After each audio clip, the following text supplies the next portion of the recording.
अभिषेक के दादाजी उसे बहुत मानते थे और बचपन से ही उसका ख्याल रखते थे। दादाजी की एक आदत थी कि वह हमेशा अपने साथ एक डायरी लेकर चलते थे। अभिषेक अक्सर उन्हें ऐसा करते देखता और पूछता, दादाजी बताइए ना, आप इस पर क्या लिखते हैं। दादाजी उसकी बात हंसकर टाल देते और कहते, तू नहीं समझेगा। अभिषेक अब बड़ा हो चुका था और दादाजी करीब 90 वर्ष के हो चुके थे। उस रात भी सभी लोगों के साथ उन्होंने खाना खाया और अपने अपने कमरों में सोने चले गए। पर दादाजी ने अगली सुबह नहीं देखी। उनका देहांत हो चुका था। अभिषेक के लिए ये किसी सदमे से कम नहीं था। वो फूट फूट कर रोया। दादाजी के साथ बिताया एक एक पल उसकी आंखों के सामने से गुजरने लगा। अंतिम संस्कार के बाद जब अभिषेक उनके कमरे में गया तो उसकी नज़र उस डायरी पर पड़ी। अभिषेक पन्ने पलटने लगा। आखिरी पन्ने पर लिखा था, ये मेरे लाडले अभिषेक के लिए। अभिषेक ने पढ़ना शुरू किया। बेटा अभिषेक, तो हमेशा पूछता था ना कि मैं इस डायरी में क्या लिखता हूँ, तो आज मैं तुम्हें कुछ बताना चाहता हूँ। आज मैं तुम्हें अपने जीवन के अनुभव का निचोड़ देना चाहता हूँ। मेरे जाने के बाद तुम इन 10 बातों को ध्यान से पढ़ना और इसे अपने जीवन में अपनाना। तुम जिंदगी के असल मायने समझ पाओगे। ऐसा उस डायरी में लिखा हुआ था। उसमें से पहला सबक था, प्यार और समझ के साथ चीज़ों को स्वीकार करो। इससे मतलब नहीं कि तुम कहाँ हो या क्या कर रहे हो। हमेशा यकीन रखो कि सुरंग के अंत में हमेशा प्रकाश होगा। परिस्थितियों को कंट्रोल करने के लिए जो कर सकते हो वो करो, लेकिन अंत में जो भी रिजल्ट आए उसे स्वीकार करो, क्योंकि वे तुम्हारे हाथ में नहीं है। जो भी हुआ उसे ऐसा ही होना था, इसलिए उसे स्वीकार करो। दूसरा सबक था, लाइफ बहुत सिंपल होते हुए भी सुखद हो सकती है। बहुत बार तुम्हें लगता है कि ज़िंदगी बहुत जटिल है, लेकिन ये हमेशा सिंपल हो सकती है। बस तुम्हें इतना ही करना है कि एक समय में एक ही काम करना है। तुम्हें एक साथ बहुत सारी चीज़ें नहीं करनी है। तुम जिंदगी में जो कुछ भी डालोगे वो तुम्हें इंटरेस्ट के साथ उसे लौटा देगी, अर्थात ब्याज सहित आपको लौटा देगी। खुशियों चीज़ों में नहीं होती, खुशियाँ तो हमारे भीतर होती हैं दोस्तों। दादाजी की तरफ से तीसरा सबक था अभिषेक के लिए कुछ इस प्रकार से, औरों के लिए खुद को बदलो नहीं, सिर्फ इसलिए अपने आप को मत बदलो क्योंकि तुम जैसे हो उस रूप में लोग तुम्हें अपनाते नहीं। तुम यूनिक हो, अपनी यूनिकनेस, अपनी विशिष्टता को खो मत। हमेशा वही बोलो जो तुम सचमुच अंदर से सोचते हो, भले इसे हर कोई रास्ता या वास्ता नहीं रखता हो।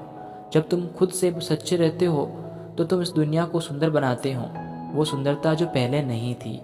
चौथा सबक, तुम वो नहीं हो जो तुम थे और इसमें कोई बुराई नहीं है। हम रोज कुछ नया सीखते हैं जो हमें किसी न किसी रूप में बदल देता है और हमें एक दिन एहसास होता है कि हम वाकई में कितने बदल गए हैं। ये बिल्कुल नेचुरल है, इसलिए कभी इसके लिए अफसोस मत करना, क्योंकि बदलाव ही प्रकृति का नियम है दोस्तों।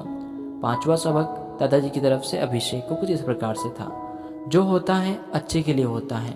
हमारे साथ जो कुछ भी हुआ वो आज हमें चाहे जैसा लगे, पर बाद में पता चलता है कि वो हमारे भले के लिए ही था। जिंदगी तुम्हें कहीं जगह ले जाएगी, अलग अलग अनुभव कराएगी, खट्टे मीठे हर तरह के अनुभव। ये सब बातें तुम्हें ग्रो करने में मदद करेगी, इसलिए कभी निराशा में मत डूबना।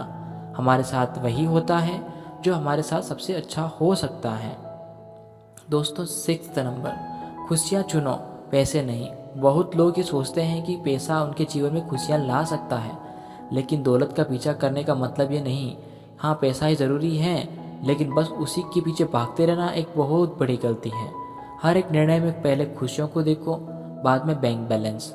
इसी तरह जब तुम बूढ़े होंगे तो तुम चीज़ों की असल कीमत जानोगे, उनकी मॉनेटरी वैल्यू नहीं। तब तुम समझ जाओगे कि ज़िंदगी की सबसे कीमती चीज़ें ऐसी होती हैं जिन्हें पैसा नहीं खरीद सकता। 7वां सबक, निश्चय करो कि तुम पॉजिटिव रहोगे। ज़िंदगी के बारे में एक बहुत ज़रूरी चीज़ है जो तुम्हें समझनी चाहिए, ये कि अगर तुम खुश नहीं हो तो ये परिस्थितियों की कोई वजह से नहीं, बल्कि तुम्हारे खुश ना रहने के निर्णय की वजह से तुम खुश नहीं हो। हर बार जब ज़िंदगी तुम्हारे रास्ते में बाधा डालें तो एक बड़ी सी मुस्कान दो, उसकी मौजूदगी स्वीकार करो और हंसते हुए उसे पार करो। खुश रहने का निर्णय लो और चाहे जो हो जाए अपने निर्णय पर अडिग रहो। यही खुश रहने का एक रहस्य है। जिन लोगों से जिन लोगों से तुम प्यार करते हो उन पर पूरा ध्यान दो। हो सकता है कि हमेशा साथ रहने के कारण तुम उन लोगों को फॉर ग्रांटेड करने लगे हो या लेने लगो जिनसे तुम सबसे ज़्यादा प्रेम करते हो। जब तुम्हें अपने किसी करीबी से पूछो कि वो कैसा है तो बस ओके सुनकर आगे मत बढ़ो। उसकी आंखों में देखो और पूछो उसका दिन कैसा गया। और वो कैसा फील कर रहा है। अगर तुम्हें ऐसा लगता है कि तुम्हारे दोस्त बस तुम्हें ज़रूरत में याद करते हैं तो चिंता मत करो।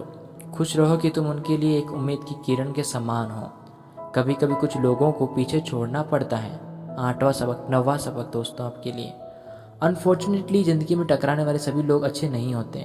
कुछ मामलों में वे हमारी ग्रोथ को इंटरप्ट करते हैं।